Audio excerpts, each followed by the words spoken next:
Gravando aí em 3, 2, 1.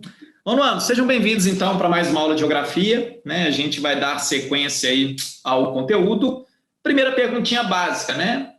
Estão tendo alguma dúvida até aqui? Querem fazer alguma pergunta?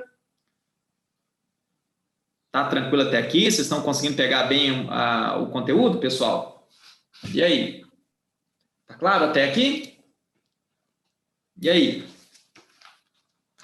E aí, nono ano? Tá tranquilo até aqui, gente? Tá tranquilo. Não, beleza, então. Bom, deixa eu pegar aqui a apostila, e aí a gente segue o barco, então.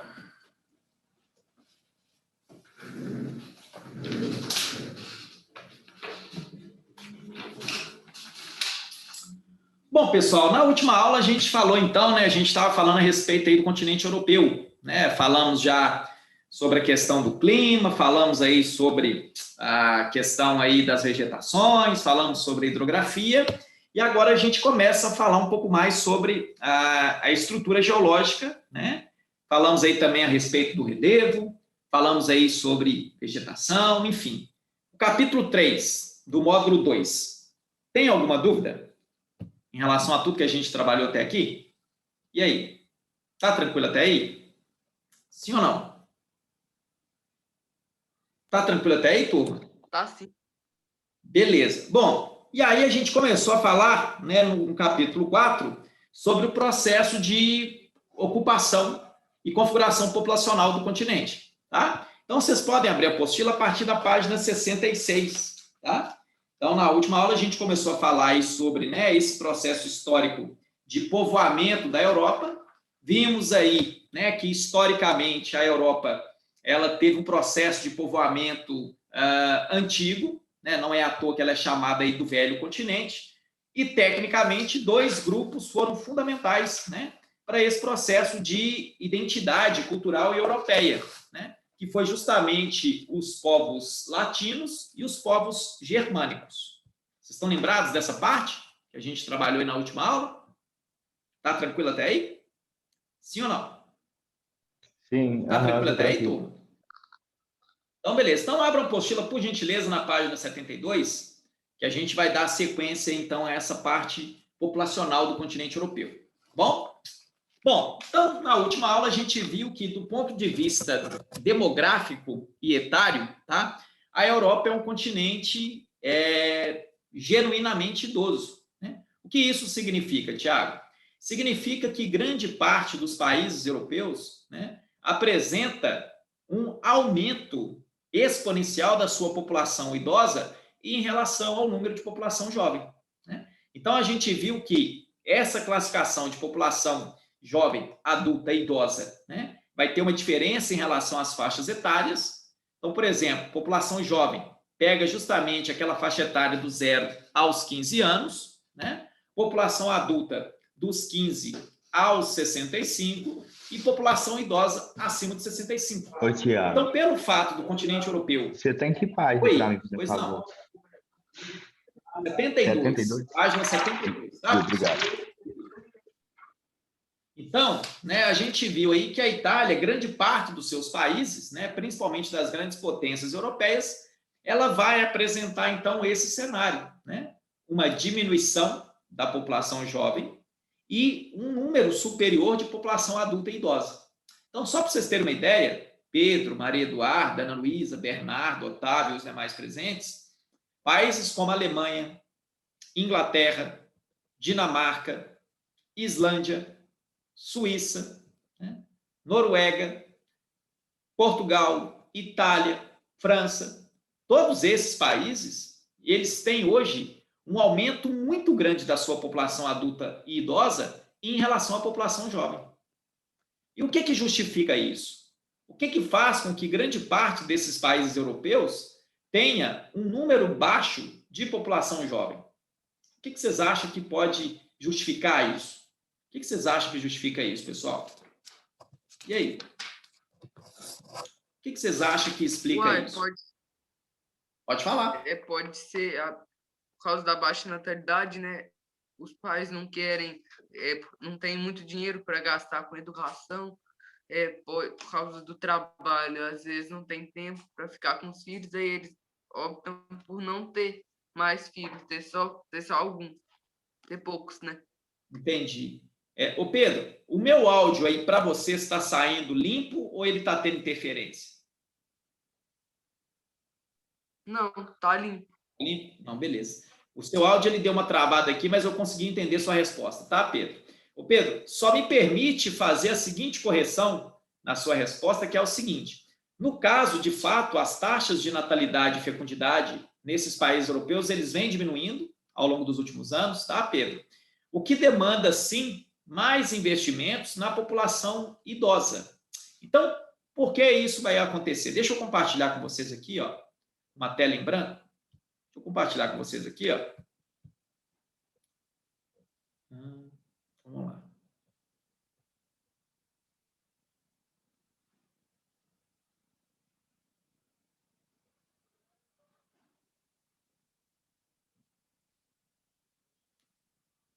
Vocês estão aí, gente? Nono ano? Uai, ainda não compartilhou pra gente, não. E agora? Apareceu? Deu agora. Apareceu, gente? Apareceu. Vocês estão me ouvindo bem, pessoal? Uhum. Então, beleza. Aham. Então, aqui, ó.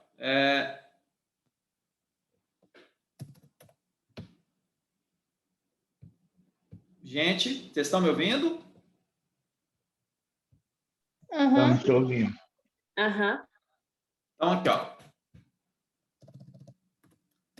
PEA e PEI. Lembram do que significa essas duas palavras? Esses dois conceitos demográficos? PEA e PEI? PEA, população econômica ativa. Tá? PEI, população econômica inativa.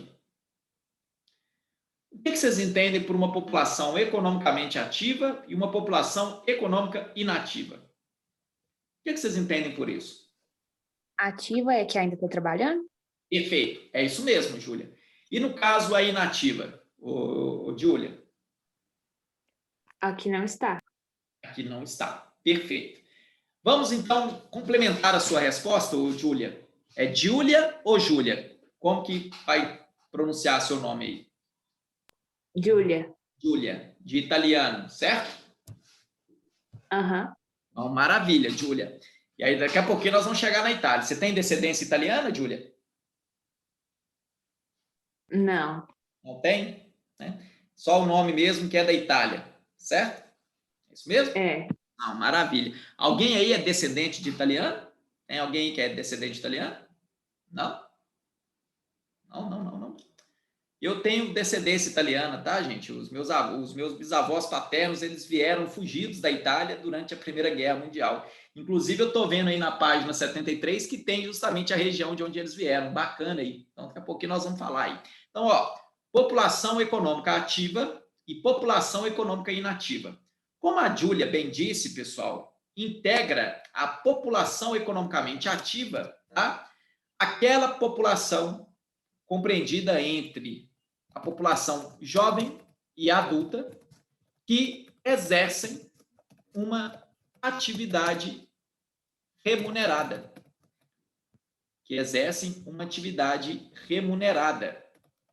Seja ela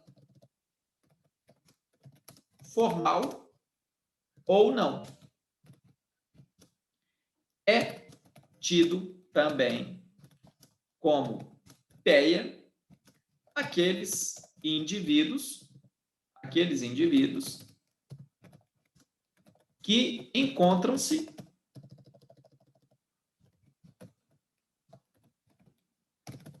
aptos a exercer qualquer atividade. Então, por exemplo, no caso de vocês, né, obviamente, que é a população jovem, já está aí na transição da população jovem para adulta, vocês são contabilizados como PEA, né? vocês ainda não estão necessariamente exercendo uma atividade remunerada, mas vocês já estão se preparando para isso. Tá claro até aí? Tá tranquilo até aqui, pessoal? Estão entendendo até aqui? Tá tranquilo até aqui? Ô, Thiago, só uma coisa. Pois não. Thiago, PEA também quer dizer população que está desempregada, mas está procurando serviço. Isso. No Assim, caso, qualquer Bernardo... aparecer, Exatamente. No caso, Bernardo, o que acontece? Hoje, quando você faz essa análise da população economicamente ativa, tá, Bernardo? A gente tem dois cenários. Você tem o cenário do chamado emprego formal e você tem o cenário do emprego informal. Então, o que acontece? Existe, consequentemente, Bernardo e turma, duas modalidades de desemprego. Tem o desemprego estrutural, que ele é provocado quando há uma substituição da mão de obra por uma modernização na produção, tá? E tem o chamado desemprego conjuntural. No caso do desemprego conjuntural, Bernardo e turma, ele é provocado em momentos de crise. Vocês estão entendendo até aqui? Tá claro até aí? Então, vamos pegar um exemplo, Bernardo. Vamos supor, Bernardo, que você tem aí uma loja de games. Você vai trabalhar com gamers aí em Formiga, tá, Bernardo? Você tem uma loja aí. E aí, Bernardo, você vai me contratar para ser seu funcionário. Então, eu vou ficar lá atendendo, organizando as coisas, enfim. Aí, a gente está nesse cenário de pandemia. Aí, a prefeitura, né, ela vai ter que cumprir aí todas essas exigências, né, da Organização aí Mundial da Saúde. A prefeitura vira para você e fala o seguinte: ô Bernardo, infelizmente, nos próximos dias, você vai ter que fechar sua loja porque o seu serviço não é essencial. É o que a gente está vivendo agora, né? Nesse cenário aí, né? Do que é essencial e do que não é essencial. Né? O que é o essencial? O essencial é todo emprego, gente, que vai garantir renda. Né? Se você está ali é porque você precisa. Mas, enfim, né? Então, o que acontece? Aí, Bernardo, você vira para mim e fala: olha, Thiago, nesse momento agora, infelizmente, né? Eu vou ter que te mandar embora. Nesse caso, Bernardo, você me mandando embora, então eu entro na estatística do desemprego conjuntural. No momento de crise, no momento de emergência e de urgência, você me mandou embora. Estão entendendo até aqui o exemplo? Está claro até aí? Sim ou não? sim. Aí, Bernardo, a gente tem um outro cenário. Você está com a sua loja de gamers aí, eu estou sendo seu atendente. De repente, você vira para mim e fala: Thiago, olha, infelizmente, você não precisa continuar trabalhando aqui porque eu instalei um software, eu instalei um programa aqui no computador, onde eu não preciso mais de um atendente físico. E agora eu vou usar de um atendente virtual. Então, Thiago, para mim você não é mais bem-vindo aqui, não como funcionário. Então, nesse caso, o meu desemprego, ele foi um desemprego o quê, Bernardo? Estrutural. Simplesmente a minha mão de obra ela foi substituída por uma mão de obra o quê? Robotizada. Vocês estão entendendo a diferença? Tá claro até aí? Sim ou não? Estão entendendo até aqui, pessoal? Me dá um ok. Aí deu para entender. Entra a questão do emprego formal e informal. Bernardo, você me mandou embora. Eu preciso continuar tendo renda. Aí, Bernardo, eu trabalhava com você, bonitinho, direitinho, né? Eu era registrado, a gente tinha um contrato. Aí eu fiquei desempregado. O que eu vou fazer, Bernardo? Bom, eu sei fazer bolo. Então, Bernardo, a partir de agora, já que você me mandou embora, eu vou vender bolo no pote. Vou vender bolo no pote. Ou seja, eu vou continuar exercendo uma atividade remunerada? Vou continuar exercendo uma atividade remunerada? Vou ou não? Só que nesse primeiro momento, Pedro, como eu não vou ter nenhum registro, né? Então, inicialmente, eu não vou estar deduzindo impostos, tributos. Ou seja, temporariamente eu vou ser um trabalhador informal. O que é você trabalhar na informalidade, Pedro? Muita gente pensa que é trabalhar na clandestinidade. Não tem nada a ver com isso. Você trabalhar na informalidade, Pedro, é você ser seu próprio patrão, né? Então, a princípio, Pedro, você não vai ter aqueles direitos garantidos que se eventualmente você teria se você fosse trabalhar para alguém, para alguma empresa, né? E qual que é o cenário que a Europa hoje ela presencia? A Europa hoje ela está tendo uma grande dificuldade de repor a mão de obra do mercado formal, né? Porque o mercado de trabalho informal na Europa ele sempre teve um grande destaque, né? Principalmente em momentos de crise, né? Principalmente com os imigrantes. Então, muitas das vezes os imigrantes eles vão para a Europa e eles não vão ter a oportunidade de conseguir aqueles trabalhos formais, né? Com carteira, com contratos, enfim. Então, ele acaba indo para a informalidade, ele vai trabalhar por conta própria. Vai dar uma faxina, vai trabalhar no restaurante, enfim. Vocês estão entendendo até aqui? Está claro até aqui ou não? Estão entendendo até aqui? Então, a PEA e a PEA é justamente esses dois grupos. E aí, Pedro, no caso lá da sua resposta, então, o que é que acontece? Quando você tem, né, essa redução na taxa de fecundidade e natalidade, primeira análise que a gente faz, conclusiva, sobre o cenário europeu, ô Pedro, por que está diminuindo essas taxas? Porque lá tem avanço na medicina. Então, se a população está vivendo mais, Pedro, isso só é possível graças à medicina. Concordam comigo ou não? Se uma população ela tem uma perspectiva de vida alta, isso só é possível por conta dos avanços da medicina. É ou não é? Ou vocês pensam diferente? E aí? E aí, pessoal? Conversa comigo.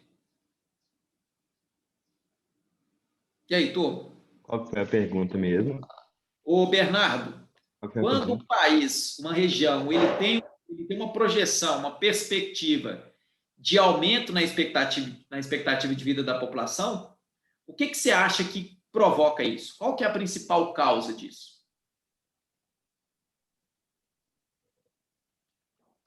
Quando tem por causa da medicina também, mas por causa da infraestrutura também, né, Sim, por parte mas do governo. sim, mas a medicina vai ser o principal, né? Então, o que acontece? De nada adianta, o Bernardo, um país, uma cidade, uma região, ela ter um investimento infraestrutural se não tiver investimento na saúde, né? Aí é o que acontece hoje com muitos países que ainda estão no processo de desenvolvimento, né? Então, você pega, por exemplo, aí, vamos pegar Brasil. O Brasil hoje ele vive um cenário muito dual. A gente está presenciando investimentos em alguns setores infraestruturais, né? Mas em outros ainda continua carente. Então, isso é muito complexo.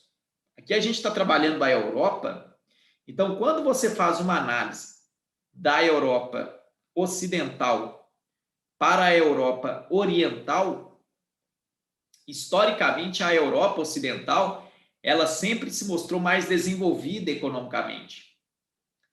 Ela se mostrou mais desenvolvida infraestruturalmente em relação à Europa oriental, né?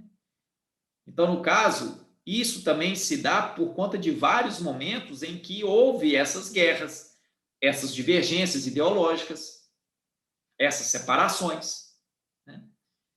Então, o grande momento, o grande divisor de águas histórico para que a Europa, de fato, ela passasse a vivenciar um progresso, digamos assim, mais amplo, foi depois da Guerra Fria. O final da Guerra Fria, Ana Luísa, foi fundamental para que a Europa, de fato, ela passasse a presenciar esse desenvolvimento novamente, Bernardo, no campo da saúde, no campo econômico, no campo social, né? E isso graças, né, à União Europeia, que é uma importante organização econômica, social, cultural, tecnológica entre os países europeus, que visa justamente isso, tornar o mercado europeu cada vez mais fortalecido, né, e cada vez mais independente. Porque a Europa, no século XIX, ela deixa de ser o centro do mundo. A gente viu isso em outros momentos, né? Até o século XIX, ô João Vitor, a Europa ela era literalmente o centro do mundo. Do século XIX em diante, acabou. Começa a surgir novas potências, novos mercados. Estados Unidos, Canadá, Japão, China. Estão entendendo até aqui, pessoal? Tá claro até aí? Sim ou não? Então, no caso aí, Pedro, a PEI, qual é o gasto que os países vão ter? Para a Previdência, né? Porque de nada adianta, Caroline, você saber que você vai viver até os 80 anos se você não tiver uma boa qualidade de vida. Ó, Thiago, eu não quero viver até os 80 anos, eu quero viver com qualidade. Vocês estão entendendo até aqui, pessoal? Tá claro até aí? Alguma dúvida? Sim ou não? Não. Sem dúvidas? Podemos seguir? Bom, então, na página 72, nós temos aí esse mapa, né, que mostra a densidade demográfica na Europa em 2020. Então, a gente observa, gente, que em 2020, praticamente a densidade demográfica na Europa ela não era muito alta. Era uma média aí, ó, vamos colocar, com a exceção da Rússia, né? Basicamente, a média de densidade demográfica na Europa é em torno aí de 25 fica entre 25 e 50 habitantes por quilômetro quadrado.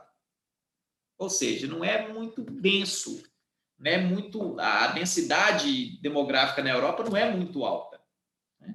Você consegue ter uma boa distribuição populacional no continente, né? A gente viu aí na aula passada que praticamente todo o continente europeu ele meio que foi ocupado e povoado ao mesmo tempo. Foram pouquíssimas as regiões do continente europeu que não chegou a ser tão povoada assim, né? A gente falava também na aula passada que atualmente somente uma cidade europeia está na lista das 15 cidades mais populosas do mundo, que vai ser justamente a capital russa, Moscou. Fora isso, todas as grandes metrópoles europeias, Paris, na França, Londres, na Inglaterra, você tem aí, né, Bruxelas, na Bélgica, Amsterdã, na Holanda, Berlim, na Alemanha, Roma, na Itália, né, Viena, na Áustria, enfim, todos os grandes centros, né, Praga, na República Tcheca, você tem aí, o que mais? Kiev, na Ucrânia, todas essas cidades, elas não são mais densamente povoadas. São cidades que apresentam aí uma distribuição populacional muito pequena. Tá claro até aí, gente? Alguma dúvida até aqui ou não? Tá tranquilo até aí? Sim? Sim? Sem dúvidas? Tá tranquilo, gente? Sem dúvidas. E aí, as diferentes identidades culturais europeias, né, foi fundamental justamente para esse processo, né, de configuração étnica e populacional. Então, a gente viu aí na página 72, na aula passada, que são 3 os principais grupos, né, étnicos culturais europeus: os latinos, os germânicos, os eslavos. Latinos, né, agregam boa parte dos povos que habitam a região do Mediterrâneo, predominantemente Portugal, Espanha, França, Itália e uma parte da Suíça e da Romênia. E a cultura latina expandiu-se durante o período do Império Romano. Suas crenças, né, remetem às miscigenações com povos do Oriente Médio e o norte da África, sobretudo árabes, que, como já vimos, ocuparam porções significativas da Europa meridional durante os séculos. Então, toda aquela região do Mediterrâneo europeu vai ser constituída por latinos. Por que a América Latina recebe esse nome? E aí? Por que, Maria Eduarda? Por que a América Latina recebe esse nome? Latino. E aí? E aí, Maria Eduarda? Ana Luísa, Heitor Faria, Júlia Fernandes, Lívia, Natália, Sabrina, Manu. E aí, pessoal? Por que a América Latina recebe esse nome? É Hã? fica no sul? abaixo do Equador? Porque fica abaixo da linha do Equador, no sul, não tem nada a ver. Vamos aprofundar um pouco mais isso aí? Quem colonizou a América? Quem foram os grandes colonizadores da América? Os espanhóis e Português. os portugueses. Portugueses, Espanhóis também. espanhóis, né? Com a exceção dos Estados Unidos e do Canadá, que foram colônias de povoamento do povo germânico, saxônico, do México para baixo foram os latinos, espanhóis, portugueses, né? Teve aí também Cristóvão Colombo, que era de Gênova, na Itália, né? Holandeses. Então, na verdade, toda a América Latina, né, que compreende do México até o sul da Argentina, só um minuto, foi toda colonizada, então, pelos povos latinos, espanhóis, portugueses, franceses, né? Então, na verdade, o que acontece? A cultura latina americana é diferente da cultura latino-europeia, tá? A cultura latino-americana, ela teve ainda, tá, o incremento de outras culturas, indígena e africana, diferente da cultura latino-europeia, que não teve uma influência indígena. Vocês estão entendendo até aqui, pessoal? Tanto que isso é louco? Esse processo de configuração cultural? Então, ou seja, do mesmo modo que portugueses, espanhóis, né, eles têm a sua origem cultural latina, nós também. Estão entendendo até aqui, pessoal? Tá claro até aí? Sim ou não? Alguma dúvida até aqui, pessoal? Uhum. Então, por exemplo, Não, Pedro, tá claro. se você eventualmente chamar um português de latino, um italiano de latino, você tem um porquê disso.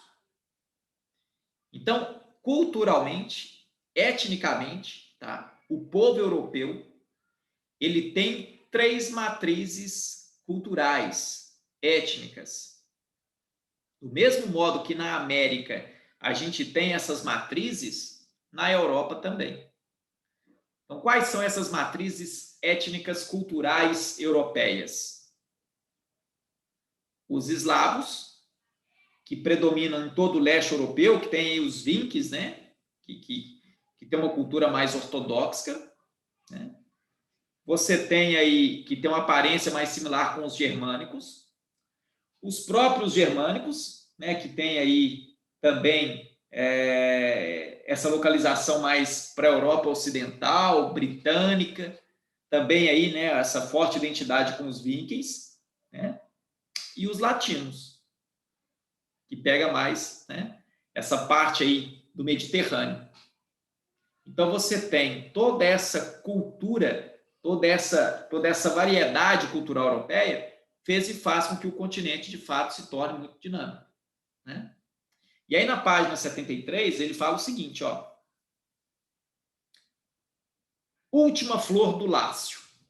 Essa expressão, última flor do Lácio, conhecida no meio literário, pertence ao poema intitulado Língua Portuguesa do escritor brasileiro Olavo Bilac.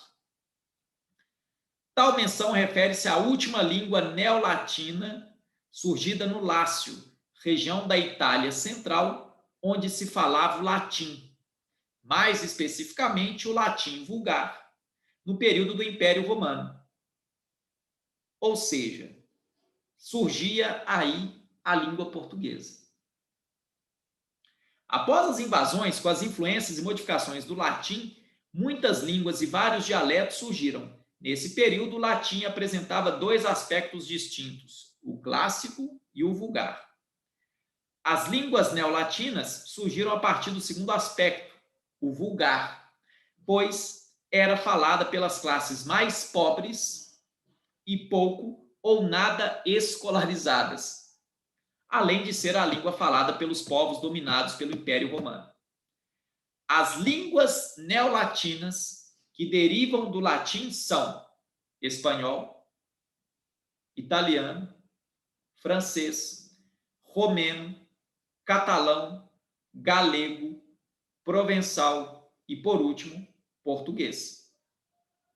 Além dessas línguas neolatinas citadas, existem alguns idiomas e dialetos neolatinos falados em regiões habitadas por pequenas populações, como o valenciano, o aragonês, o asturiano, que é falado na região das Astúrias, na fronteira de Portugal com a Espanha, o leonês e o galego, o ligure, siciliano, napolitano, piemontês e sardo, na Itália, o oquitano, no sul da França, romanche, na Suíça, valão e picardo, no extremo norte da França e sul da Bélgica, e, por último, as línguas românticas atualmente extintas, o dalmático, que era falado na antiga região da Dalmácia, região ali da Récia, na Itália.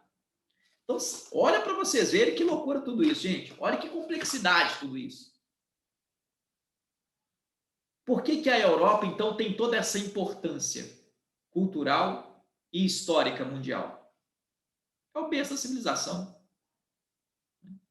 É aonde surgem os idiomas que a gente conhece e pronuncia hoje. Estão entendendo até aqui, galerinha? Tá claro até aí? Sim ou não? Estão entendendo até aqui? Uhum. E aí esse mapa da página 73, essa área aí, ó, sombreada, né, essa área laranja, é justamente aonde surgem, então, essas línguas neolatinas, dentre elas o português. Ou seja, a região da Itália, né? Você tem ali, ó, a região de Toscana, a região ali, né, de Roma. Então, o português, o italiano, o francês surge nessa região aí da Itália. Tá tranquilo até aqui, pessoal? Alguma dúvida até aqui em relação a essa parte cultural europeia? Sim ou não? Tá tranquilo até aí, pessoal? Alguma dúvida, alguma pergunta? Tá. Bom, nossa aula então já está acabando, a gente vai continuar na próxima aula. Vamos fazer a chamada, tá? Vamos colocar nos presentes aí o nome e o presente, tá? E o dever de casa hoje, questões 1 a 5 da página 79. Beleza, pessoal? Eu vou mandar lá no grupo lá. Nono ano, dúvidas até aqui? Perguntas, sugestões, críticas? Sim ou não? Tá tranquilo até aí, gente? Tá. Então, obrigado pela participação, tá? Qualquer coisa, vocês me chamem no WhatsApp e a gente se vê aí na próxima aula. Que será, deixa eu olhar aqui rapidamente, nossa próxima aula será quinta-feira. Teremos 2 aulas na quinta. Tranquilo, turma? Não, na quinta não. Pera aí, na quinta-feira a gente vai ter uma aula. Pessoal, dúvidas até aqui? Sim ou não? Tá tranquilo aí? Beleza? Tá. Bom, Não, tá tranquilo.